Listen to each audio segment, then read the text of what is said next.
La parole est à monsieur Philippe Bolo. Merci, Monsieur le Président.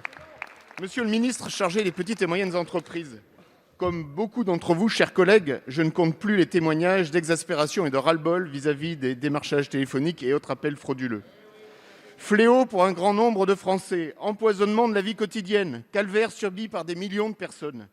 Les formules rivalisent pour dénoncer ces coups de fil intempestifs et intrusifs qui perturbent les Français à leur domicile dans leur espace de tranquillité. Il faut savoir appeler les choses par leur nom.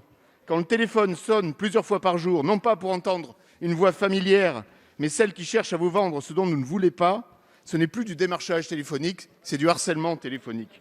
La situation est d'autant plus préoccupante lorsqu'elle concerne les plus vulnérables, qui ne veulent plus décrocher leur téléphone, s'isolent et deviennent difficiles à joindre.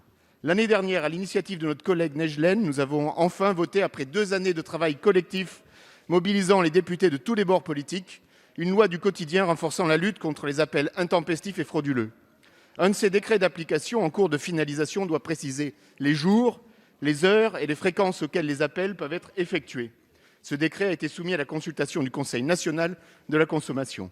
La semaine dernière, les 12 associations de consommateurs membres de ce conseil se sont inquiétées d'une rédaction qui, dans sa formulation actuelle, apparaît très tolérante sur les fréquences d'appel, en les rendant possibles, par exemple, le samedi de 10 h à 18 h. Aussi, monsieur le ministre, pouvez-vous assurer à ces associations ainsi qu'à l'ensemble des Français qui nous écoutent que la loi votée en 2020 va bien se concrétiser alors qu'elle peine encore à produire tous ses effets, malgré l'augmentation des sanctions financières?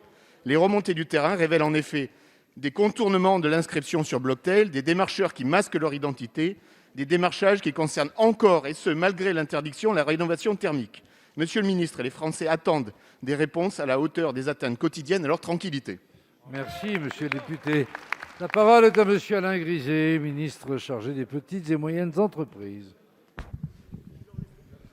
Oui, Monsieur le Président, Mesdames, Messieurs les députés, Monsieur le député Bolo. Je veux en premier lieu rappeler, Monsieur le député, la détermination du gouvernement à protéger les consommateurs dans leur vie quotidienne.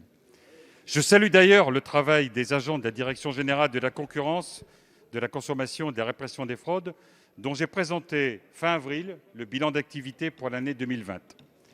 Cette mobilisation s'applique en particulier à la lutte contre les sollicitations téléphoniques indésirables.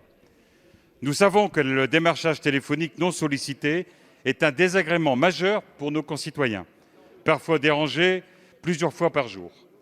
Ce démarchage est également trop souvent un vecteur de fraude et d'arnaque dans les secteurs parfois sensibles, comme vous l'avez dit, sur la rénovation énergétique ou le domaine des assurances. Je suis pleinement conscient de l'attente extrêmement forte des Français qui souhaitent des avancées concrètes dans ce domaine. Une loi visant à encadrer le démarchage téléphonique et à lutter contre les appels frauduleux, dont votre collègue Christophe Najlen est à l'origine, a renforcé le cadre de protection des consommateurs, notamment en renforçant les sanctions pour les rendre plus dissuasives. L'amende encourue passe de 75 000 à 375 000 €.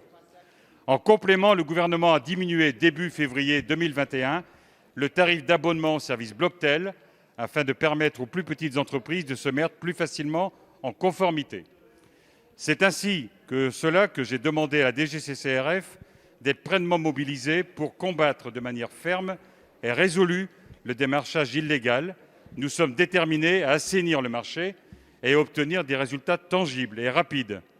En mars 2021, la première amende pour cause de démarchage dans le domaine de la rénovation énergétique a été prononcée.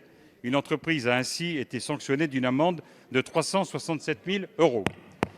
Pour finir, une concertation est en cours avec les associations de consommateurs et les organisations professionnelles sur le décret qui détermine les jours et horaires ainsi que la fréquence auquel le démarchage est possible lorsqu'il est autorisé. Merci, monsieur le ministre.